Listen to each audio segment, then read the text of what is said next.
Terima kasih klik video ini dan jangan lupa subscribe.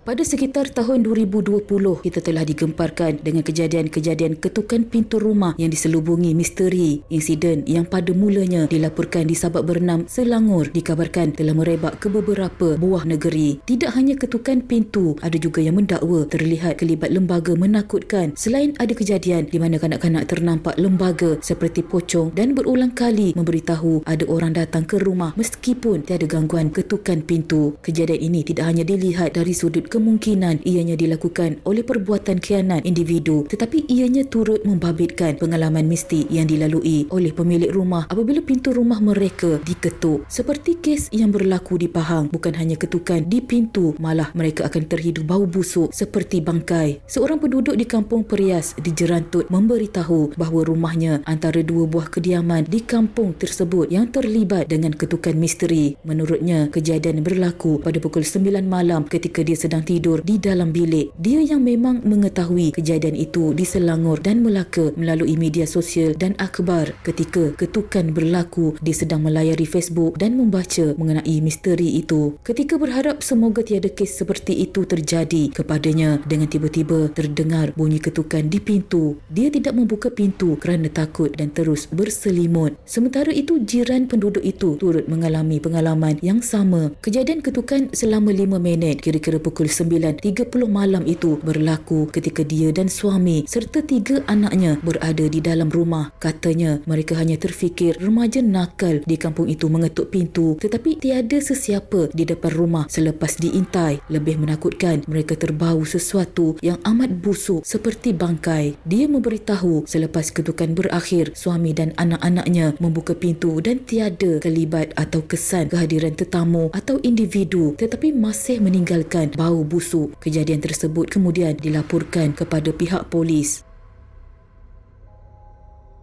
Seorang lelaki di Facebook telah mendedahkan antara punca kejadian itu boleh berlaku. Menurut Amir Syamsul Rijal menerusi catatan di Facebook miliknya, berdasarkan pengalaman diri sendiri, misteri itu boleh berlaku disebabkan beberapa perkara termasuklah gangguan jin. Katanya gangguan ini berlaku disebabkan tapak kediaman seseorang berkemungkinan tapak perkampungan jin. Gangguan ketukan pintu itu biasanya mengganggu tidak lebih daripada 3 buah rumah berdekatan. Katanya ia tidak memberi kesan kepada tuan rumah kerana tindakan itu lebih kepada gurauan kepada manusia. Dalam pada itu, Amir turut berkongsi pengalaman satu kejadian di Muar, Johor apabila sebuah rumah yang didiami warga emas tiba-tiba diketuk dan apabila dibuka, muncul makhluk kenit membawa kendi emas. Lebih menyeramkan, katanya ia meminta air daripada tuan rumah kerana bekalan air di tempat persembunyiannya kering kontang disebabkan musim kemarau. Setelah orang tua itu mengisi air di dalam kendi emas itu, orang kenit itu terus menghilangkan diri ke dalam hutan di hadapan rumah warga emas itu. Sementara itu, Amir memberitahu kejadian itu berlaku mungkin disebabkan perbuatan khianat seseorang yang mengamalkan ilmu hitam selain gangguan lain seperti penampakan makhluk di atas bumbung dan sebagainya. Jika kita lihat kejadian ini berlaku lebih daripada 3 kali dan adatnya sehingga 40 kali dan ia tidak berlaku di satu kawasan sahaja, sebaliknya ia merebak ke negeri lain, ia berkemungkinan sebagai mencukupi syarat bagi melengkapkan ilmu hitam yang sedang didalami oleh seseorang. Paling membimbangkan, sekiranya ada rumah yang menerima gangguan ketukan pintu, penghuni rumah tersebut boleh terkena tempias gangguan ilmu hitam tersebut. Bagi mengelakkan sebarang gangguan, katanya terdapat beberapa cara mengatasi gangguan ketukan misteri, termasuklah membaca Al-Fatihah sekali, selawat 3 kali, ayat kursi 7 kali. Selepas membaca ayat-ayat tersebut, hembus pada tapak tangan dan ketuk pintu rumah sebanyak 7 kali dan amalkan pada setiap malam. Bagaimanapun, sebagai umat Islam, seseorang perlu percaya setiap yang berlaku itu adalah atas izin Allah. Namun, sebagai makhluk, kita hendaklah memohon perlindungan daripada Allah dan sesungguhnya Allah itu Maha Pengasih dan Penyayang. Jangan sesekali kita berjumpa dengan bomoh yang mengamalkan perubatan bertentangan dengan ajaran Islam kerana ia akan membawa seseorang kepada syirik kepada Allah.